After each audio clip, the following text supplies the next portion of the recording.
Hello dear students, welcome all. So as you all know, this chapter which we are studying is very long. So hopefully by tomorrow we'll complete this chapter, because in this chapter we have to read about the subtopics within the topics. That's why it will take one more day to get completed. And for today our topic is satellite. So let me tell you what is satellite. Any celestial body revolving around another celestial body is called its satellite. Moon is a natural satellite of the earth. There are many man-made satellites revolving around the earth. These are called artificial satellites.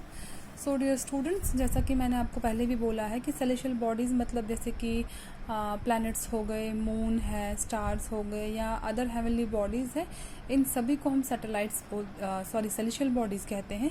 और जब भी एक celestial body जो है दूसरी celestial body के आगे पीछे रिवॉल्व करती है तो उसे हम सैटेलाइट कहते हैं. ठीक है, जैसे कि अर्थ का अपना एक नेचुरल सैटेलाइट है जिसे हम मून कहते हैं, और इसके अलावा हमारे पास कुछ मैन मेड सैटेलाइट्स भी हैं जो हमारे अर्थ के अराउंड रिवॉल्व करते हैं, और ऐसे सैटेलाइट्स को, मैन मेड सैटेलाइट्स को हम आर्टिफिशियल सैटेलाइट्स कहते हैं. ठीक है.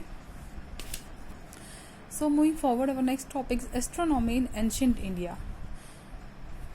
सो ये भी मैंने आपको पहले ही बता दिया है, जो हमारा जो सबसे पहला वाला लेक्चर था, कि एस्ट्रोनॉमी मतलब हो गया जब भी कोई स्टडी हमारे सेलेशियल बॉडीज़ के लिए होती है उसे हम एस्ट्रोनॉमी कहते हैं.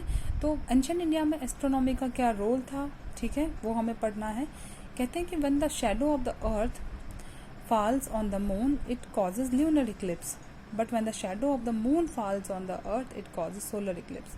कहते हैं कि जब अर्थ की शैडो जो है वो मून पे पड़ती है, परछाई जिसे हम कहते हैं, तो उससे ल्यूनर इक्लिप्स होता है. ल्यूनर इक्लिप्स मतलब चंद्रग्रहण होता है. ठीक है, वो बन जाता है. जबकि मून की शैडो अगर अर्थ पे पड़ी, मतलब अगर वाइस वर्सा हो इसका, तो इट कॉजेज सोलर इक्लिप्स, उसे जो है सूर्य ग्रहण बनता है. ठीक है. So next we will discuss our planets one by one. So here is the first planet, that is the Mercury. The planet Mercury is nearest to the sun. It is the smallest planet of our solar system. Because Mercury is very close to the sun, it's very difficult to observe it as it has no satellites.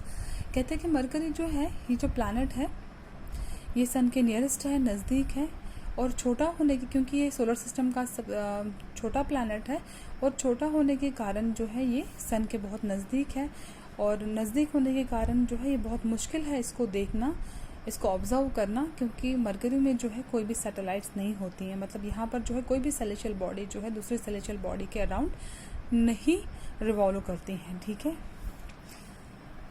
Next हमारा है Venus. Venus is the earth's nearest planetary neighbour. It is the brightest planet in the night sky. कहते हैं Venus जो है, Venus ये अर्थ का nearest planet है, मतलब अर्थ का हमसाया प्लैनेट इसको कह सकते हैं. It is the brightest planet in the night sky. और शाम के टाइम अगर हम देखें तो ये ब्राइटेस्ट प्लैनेट है, ये बहुत ही चमकता है, टिमटिमाता है. ठीक है. Sometimes Venus appears in eastern sky before sunrise. कभी कभार वीनस जो है हमें ये ईस्टर्न स्काई में सनराइज से पहले, मतलब सूर्य उगने से पहले दिखाई देता है. ठीक है. And sometimes it appears in the western sky after sunset. और कभी कभार ये हमें वेस्टर्न स्काई में भी दिखता है सनसेट के बाद, सूरज ढल जाने के बाद. ठीक है. Therefore it is often called a morning और एन इवनिंग स्टार. इसलिए हम इसे कभी कभार मॉर्निंग स्टार या इवनिंग स्टार भी कहते हैं. Although it's not a star, क्योंकि ऐसा हम सब लोग जानते हैं कि ये स्टार नहीं है, दिस इज़ अ प्लैनेट. तो लेकिन कभी कभार सनराइज होने पर ये कभी अपीयर होता है, कभी कभार सनसेट होने पे ये अपीयर होता है. दैट्स वाई हम इसे कभी मॉर्निंग और इवनिंग स्टार कहते हैं, जबकि स्टार नहीं, ये प्लैनेट है. ठीक है. So dear students, here I conclude my today's topic, and rest of the planets we will discuss in our last lecture. Till then, take care and thank you.